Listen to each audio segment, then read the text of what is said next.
Friends, welcome to Khushbu detail as the knowledge library.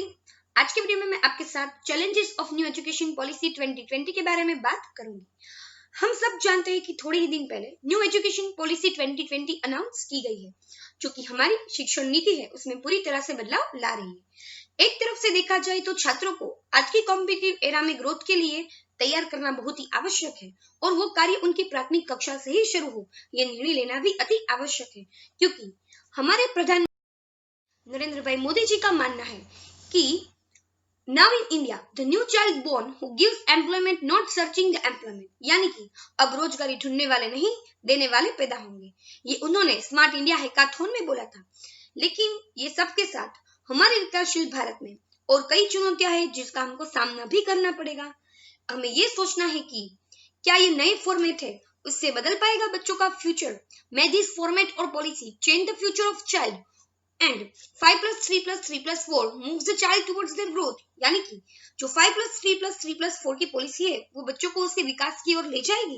तो आइए आज के इस वीडियो में ये जानते हैं कि कौन सी चुनौतियों का हमको सामना करना पड़ेगा, और इस वीडियो को आप एंड तक देखिएगा क्योंकि ये मैंने अपनी ही सोच से जो भी चैलेंजेस है वो आपके समक्ष रजू की है। और अगर आपको ये सही में अच्छा लगा हो तो इसको लाइक करना ना भूले, सब्सक्राइब के साथ आप बेल आइकॉन प्रेस करना ना भूले और इसे ज्यादा से ज्यादा शेयर करना ना भूले। तो फ्रेंड्स, ये challenges of new education policy, मैंने आपके सामने कुछ चैलेंजेस के पॉइंट रखे हुए हैं। फर्स्ट पॉइंट है टीचर्स ट्रेनिंग, सेकंड पॉइंट है coding of parents with their child, third point है changes in the stream system, fourth है GER and college level, fifth point है centralisation of NTA that is national testing agency, sixth point है government budget with 6% GDP and seventh point है coordination of rural versus urban area. So first point है teachers training. जिस शिक्षा नीति पर हम चर्चा कर रहे हैं वो बोलने के लिए पढ़ने के लिए आसान है, हम सब जानते हैं, पर जो शिक्षक है वो सेम रूटीन से वर्षों से पढ़ाते आ रहे हैं, उनके साथ उसको इस टेक्नोलॉजी के साथ बैलेंस करना भी जरूरी है। आखिर बच्चों का भविष्य एक शिक्षक पर ही ज्यादा निर्भर करता है। तो हमारे लिए चुनौतियां क्या है? हमारे लिए चुनौतियां ये है कि इस न्यू एजुकेशन पॉलिसी के तहत हम कैसे टीचर्स को ट्रेन कर पाएंगे। उसके लिए जो फंडिंग है, बिहाइंड टीचर्स फंडिंग करना भी जरूरी, तो उसका फंडिंग कहाँ से होगा और कौन से इंस्टीट्यूशन ऐसे होंगे जो टीचर्स को ट्रेनिंग भी दे सकेंगे, और जो इवेल्यूशन सिस्टम है स्टूडेंट को लर्न कराने की वो कैसे रखी जाएगी।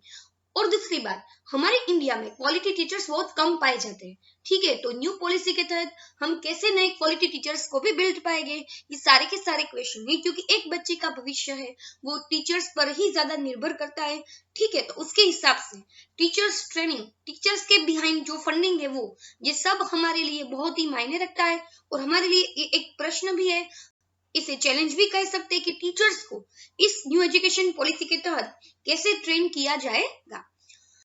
सेकंड पॉइंट है coding of parents with their child. हम सब जानते हैं कि हमारे जो पेरेंट्स है वो ओल्ड एजुकेशन सिस्टम से परिचित है। आज तक वो जो अपने बच्चों को पढ़ाते आ रहे हैं वो ओल्ड एजुकेशन सिस्टम से पढ़ाते आ रहे हैं। तो उन्हीं पेरेंट्स को how this parents are adjust with their child for new education system. New education system के तहत इन बच्चों के साथ ये पेरेंट्स को भी एडजस्ट होना पड़ेगा, क्योंकि टीचर्स के बाद ये पेरेंट्स ही होते हैं जो बच्चों को उसके जो टास्क है, उसके जो होमवर्क है उसमें हेल्प कर सकते हैं, सपोर्ट कर सकते हैं। और हमें जो पेरेंट्स है उनको इस सिस्टम के लिए प्रिपेयर भी करना है, तो वो भी हम कैसे कर सकेंगे, जिसमें ऐसे लिखा है कि after teachers parents are the most valuable assets for the child who teach them, who provide learning to them, they must be trained with the new techniques of learning and it takes a time to learn. हम सब जानते हैं कि ये इतना आसान नहीं, इसको भी टाइम लगेगा। So it's a challenge for us to cope up with new education system. Third point, connection to stream system. हम सब जानते हैं कि हमारे भारत देश में जो हायर एजुकेशन सिस्टम है उसमें after 10th arts, commerce, science तीन तरह की स्ट्रीम होती थी, और बच्चों को इन तीन स्ट्रीम में से ओल्ड एजुकेशन सिस्टम में कोई भी एक स्ट्रीम पसंद करनी होती थी, ठीक है। लेकिन इस न्यू एजुकेशन पॉलिसी में arts, science, commerce education system में वो कंबाइन हो गई, यानी कि इन तीनों में से कोई भी स्टूडेंट अगर आर्ट्स, साइंस, कॉमर्स तीनों का मिक्सअप करके कोई सब्जेक्ट पढ़ना चाहता है तो वो पढ़ सकता है। ये उनके मल्टी टैलेंटेड टास्क के लिए बहुत ही फायदेमंद है और जरूरी भी। लेकिन क्या हम इस जो स्ट्रीम है उसको एक साथ ऑर्गेनाइज कर पाएंगे, यानी कि पहले आर्ट्स साइंस कॉमर्स के अलग अलग स्टाफ होते थे, उसके बच्चे अलग अलग होते थे, उसके मुताबिक उसके लेक्चर्स भी अरेंजेस हो जाते थे। लेकिन नाउ अभी ये प्रश्न है कि how to allocate the subject and allotment the lectures with the different specialized teachers. हम टीचर्स के बीच ये सब्जेक्ट्स का अलॉटमेंट किस बेस पर करेंगे, किस बेस पर टीचर्स को रिक्रूट किया जाएगा, ठीक है।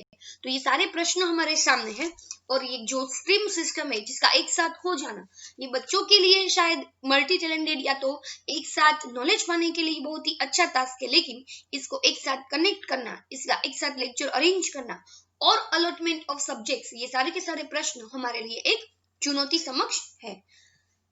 Point challenges of GER, that is gross enrollment ratio at college level. College degree extended with 4 year certification with more than 1 course. हम सब जानते हैं कि न्यू एजुकेशन पॉलिसी के तहत अभी जो कॉलेज डिग्री है जो कि 3 साल की हुआ करती थी वो 4 years सर्टिफिकेशन के साथ हो गई है और स्टूडेंट इस कॉलेज डिग्री में एक साथ अगर एक से ज्यादा कोर्स करना चाहे तो वो कर सकता है। लेकिन अभी प्रश्न ये है कि how to maintain the ratio of students with certification. पहले क्या था कि अगर ग्रेजुएट होना है तो कंपलसरी स्टूडेंट को 3 साल कंप्लीट करने होते थे और स्टूडेंट कंप्लीट करते भी थे। लेकिन अभी अनएम्प्लॉयमेंट रीजन की वजह से अनएम्प्लॉयमेंट ज्यादा बढ़े नहीं, उसके लिए सरकार ने यह निर्णय लिया है कि हर साल को उनको एक सर्टिफिकेट दिया जाएगा। अगर वो कॉलेज लेफ्ट करना चाहते हैं तो वो उस सर्टिफिकेट के जरिए खुद की जो जॉब है या तो रोजगारी है, नौकरी है, एम्प्लॉयमेंट है, कुछ भी तो वो लोग पा सकते हैं। लेकिन प्रश्न ये है कि क्या एनरोलमेंट है वो सस्टेन कर पाएंगे, क्योंकि in previous degree certificate is available only after 3 years, so student have to compulsorily educate with 3 years if they want degree certificate. But now if certification available in each year with multi entry and multi exit system, then it's difficult to maintain enrolled ratio of college student. जो भी student enrol हुए हैं after 12th, अगर उसको आपको sustain करना है, अगर उसको आपको मेंटेन करना है तो आप सर्टिफिकेशन के जरिए उसको मेंटेन नहीं कर पाएंगे, ठीक है। तो ये प्रश्न है कॉलेज लेवल के समक्ष। और अगर स्टूडेंट 1 कोर्स से ज्यादा भी कोई कोर्स करते हैं तो हाउ वी कैन से, हाँ मल्टी टैलेंटेड के लिए जरूर, लेकिन हाउ कैन वी से कि वो एक्सपर्ट किस कोर्स में किस फील्ड में रहेगा। ऐसा भी हो सकता है कि कुछ कोर्सेज में उसका जो ध्यान है, उसका जो फोकस है वो कम केंद्रित हुआ हो, कुछ कोर्सेज में वो ज्यादा हुआ हो। तो ये सारे के सारे प्रश्न इस कॉलेज लेवल यानी कि न्यू एजुकेशन पॉलिसी में जुड़े हुए हैं। So fifth point is centralization of NTA, that is National Testing Agency. In new educational policy, National Testing Agency will serve as autonomous testing advisor who conducting entrance examination in higher education system. यानी कि जो national testing agency है वो after 12th एक common entrance test arrange करेगी और उसके मुताबिक जो स्कोर होगा वो 12th की रिजल्ट में ऐड किया जाएगा और स्टूडेंट को कॉलेज में एनरोल किया जाएगा। लेकिन ये जो एनटीए का जो सिस्टम है वो सेंट्रलाइजेशन क्रिएट करेगा। It will generate centralization which should be followed by all institution, और इसको सभी इंस्टीट्यूशन को फॉलो भी करना पड़ेगा, ठीक है।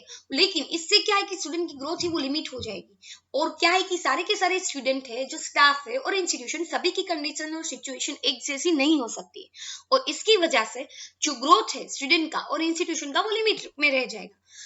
इससे बेहतर होता कि अगर कोई भी स्टूडेंट है वो जो एक्स्ट्रा एक्टिविटी में हायर प्रोग्रेसिव है तो उसको उसके 12th के रिजल्ट में अगर काउंट किया जाए या तो एडमिशन में काउंट किया जाए तो उसकी प्रोग्रेस के लिए इंस्टीट्यूशन के लिए भी ऐसा अच्छा डिसीजन होता। लेकिन अभी जो डिसीजन लिया गया है वो कॉमन एंट्रेंस टेस्ट का डिसीजन लिया गया है, तो ये भी हमारे लिए एक चैलेंजिंग है, ये हमारे लिए सोचने जैसी बात है कि सेंट्रलाइजेशन ऑफ एनटीए हमारे जो एजुकेशन सिस्टम है उस पर कोई लिमिटेड ग्रोथ है स्टूडेंट का उसकी गहरी असर ना खड़ी कर दे। 6 पॉइंट है government budget with 6% of GDP. New education policy में गवर्नमेंट ने ये अनाउंस किया है कि वो अपनी जीडीपी में से 6% है वो एजुकेशन के बिहाइंड अपना प्रोपोर्शन है वो स्पेंड करेंगे, जो कि previously the government spend 4% of GDP, यानी कि अभी तक जो गवर्नमेंट स्पेंड करती आई वो 4% जीडीपी है वो एजुकेशन सेक्टर के बिहाइंड स्पेंड किया जाता था, लेकिन वो अभी 6% तक बढ़ा दिया गया है।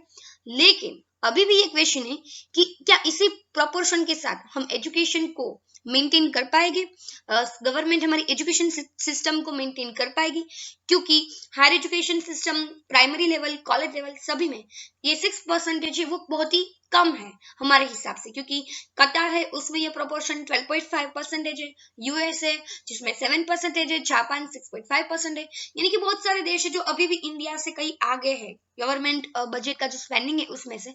तो हमें ये सोचना है, हमारे लिए ये चैलेंज है कि 6% प्रोपोर्शन ऑफ जीडीपी के साथ क्या हम इंडिया के एजुकेशन सेक्टर को और ग्रोथ दिला पाएंगे या हम ग्रोथ बढ़ा पाएंगे, तो ये हमारे लिए एक चैलेंजिंग है। और 7th, coordination of rural versus urban area. हमारे डेवलपिंग कंट्री इंडिया है जो 2 पार्ट में डिवाइडेड हो गई है, रूरल वर्सेस अर्बन एरिया। और हम सब जानते हैं कि रूरल का एजुकेशन डिफरेंट है, अर्बन का भी डिफरेंट है। दोनों एरियाज में जो लेवल ऑफ एजुकेशन है, लेवल ऑफ अर्निंग है और उसकी क्वालिटी, उसमें कहीं ज्यादा डिफरेंस होता है। तो दोनों में जो ट्रेनिंग दी जाएगी वो दोनों के टीचर्स को एक जैसी ट्रेनिंग दी जाएगी। लेकिन क्या इतना ये आसान है कि हम दोनों को एक जैसी ट्रेनिंग दे सकते हैं और दोनों एक जैसी ट्रेनिंग को गेन भी कर सकते हैं, या तो दोनों एक जैसी ट्रेनिंग के साथ एडजस्ट भी हो सकते हैं? ये भी एक प्रश्न है।